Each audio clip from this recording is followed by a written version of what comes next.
crianças, a Prof. Flávia aqui novamente, agora para a nossa aula de História. E nós vamos estudar o lazer de todos.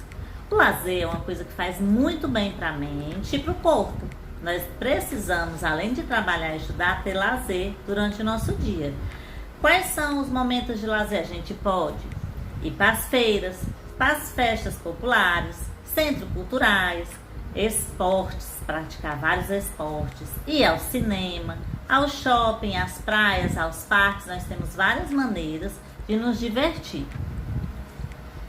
Tempo de lazer e tempo de trabalho. É justamente isso. Há cerca de 250 anos, a divisão entre os momentos dedicados ao lazer e ao trabalho era menos definido que é hoje em dia. Hoje é comum que as atividades sejam divididas em tempos de relógio. Os horários e a duração de cada atividade, geralmente controladas, dedicam-se a apenas horas ou dias de estudo e outras de diversão e ao descanso. Essa divisão marcada entre o período de trabalho e descanso tornou-se mais comum depois da criação da indústria e das novas formas de trabalho. Antigamente, eles não tinham normas de trabalho. As pessoas começavam a trabalhar de manhã cedo e até altas horas da noite. E quase não tinham diversão. Hoje em dia, não. Existem os horários estabelecidos pelas regras, pelas leis, federal, estadual e municipal.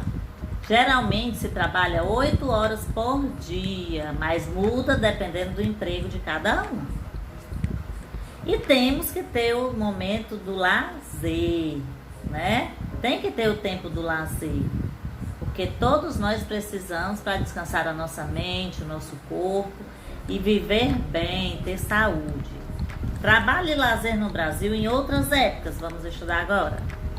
No Brasil, a divisão entre lazer e trabalho foi bastante diferente da atual. Olha aí o que a tia Flávia falou. Há cerca de 130 anos atrás, o trabalho de pessoas escravizadas que constituíam a maior parte da população sustentava a economia. No entanto, as formas de lazer, de expressão cultural e de religiosidade dessa parte da população eram perseguidas ou proibidas. A população era formada também por trabalhadores livres e alforriados. O que quer dizer isso? Que tinha conseguido resgatar a sua liberdade, tinham conseguido se libertar da escravidão. Existia ainda uma parcela de pessoas ligada à administração, ao comércio e à propriedade de terras que constituía a elite, que era o povo rico. As formas de lazer dependiam então da posição social de cada um. Tá vendo? Os escravos não tinham quase direito, porque eles gostavam de jogar capoeira, eles gostavam da umbanda, e naquela época os senhores, donos de escravos, eles proibiam esse tipo de atividades dentro das terras deles. Então eles quase não tinham lazer, eles só trabalhavam, não tinha direito a nada. Festas, danças e música. As formas mais comuns de divertimento eram as festas, as danças e as músicas que reuniam heranças culturais de origem africana, indígena e europeia. Nesses intervalos, no ritmo de trabalho, eram produzidas manifestações culturais e artísticas. O jogo, por exemplo, era uma forma de lazer que hoje é considerada patrimônio imaterial.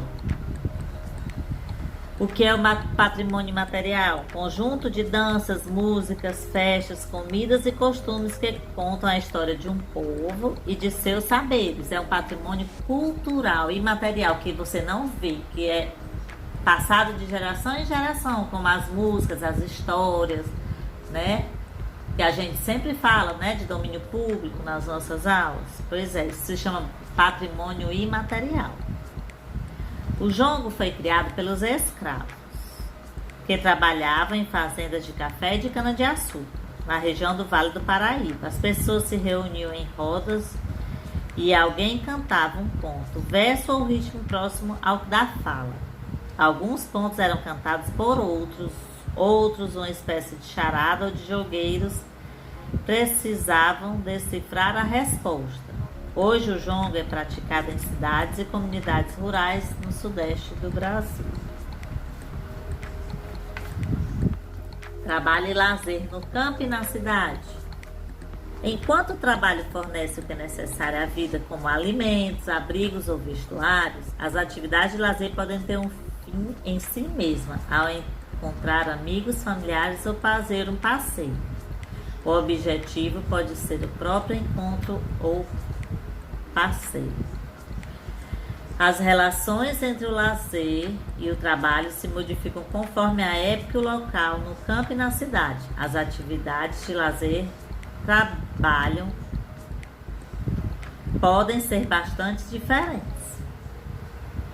Geralmente, as atividades econômicas no campo relacionam-se ao cultivo da terra, né? A plantação de árvores, de alimentos e a criação do gado, e ao processamento desses produtos.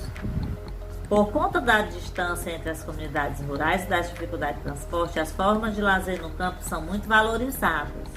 As festas, feiras e bailes é possível trocar experiências e produtos, contar história, cantar e dançar. Então, nós vemos o que? No campo é bem diferente da cidade, porque eles têm mais dificuldade de chegar até as cidades. Então, eles têm muito mais respeito às coisas culturais da época do que as próprias pessoas da cidade. As principais atividades econômicas que caracterizam as cidades são relacionadas ao comércio, à indústria, à administração, às atividades financeiras, à educação e à prestação de serviço. As cidades tendem a concentrar também muitos edifícios e vias de circulação. Com isso, o meio ambiente sofre muitos impactos. O solo e a vegetação são modificados e as áreas construídas predominam sobre as áreas arborizadas. Por isso, as chamadas áreas verdes são locais de lazer essenciais para aqueles que vivem nas cidades. Então, as áreas verdes, né, são onde estão geralmente os parques, que as pessoas costumam ir passear, brincar. Não é aquele parque de diversão, não. O parque que a tia fala é o parque onde tem as árvores, onde às vezes tem uma pracinha, né? São consideradas as áreas verdes dentro da cidade. Como as pessoas faziam para se divertir no Rio de Janeiro há mais de 200 anos atrás, vamos ver, vou colocar aqui para vocês. Você imagina o que as pessoas faziam nos momentos de lazer há cerca de 200 anos? Todas as pessoas tinham as mesmas formas de recreação e frequentavam os mesmos lugares para se divertir. Descubra um pouco mais a seguir. Olha, na primeira imagem, as pessoas escravizadas e os trabalhadores livres, pobres, não podiam frequentar os mesmos lugares que os membros da elite, que eram as pessoas ricas. Então, eles se reuniam em rodas de cantar e dançar. Os portugueses chamavam essa manifestação genericamente de batuques. Na segunda imagem, nós vamos ver membros da elite, comerciantes ricos, altos funcionários e fazendeiros frequentavam teatros e outros locais onde o restante da população podiam entrar apenas para prestar serviço, nunca como espectadores. Eles iam trabalhar, os pobres, né? Os ricos iam só como forma de lazer. Na terceira imagem, para viajantes estrangeiros e membros da elite, o Jardim Botânico, um espaço público, era um dos principais locais de lazer da cidade. Lá era possível passear e apreciar as plantas cultivadas. O jardim era também um local de estudo para os cientistas e de trabalho para as pessoas que cultivavam as plantas e cuidavam do local. E por último, nós temos aí, apenas os muito ricos e os que tinham grande influência social eram convidados para jantares e os bailes de gala. Nos jantares eram servidos pratos finos com ingredientes importados da Europa. Nos salões de baile ocorriam apresentações musicais, leituras e declamação de poemas. Era para declamar o poema. Né? Muito lindo, mas só quem tinha acesso a essa última eram os que eram muito ricos ou que tinham muita influência. Agora que eu já falei tudo sobre trabalho e lazer, eu vou botar aqui para vocês uma questãozinha para a gente responder junto do nosso livro. Veja o que há na lancheira de Lucas e ajude-o a descobrir alguma informação sobre os alimentos preenchendo a tabela conforme o exemplo.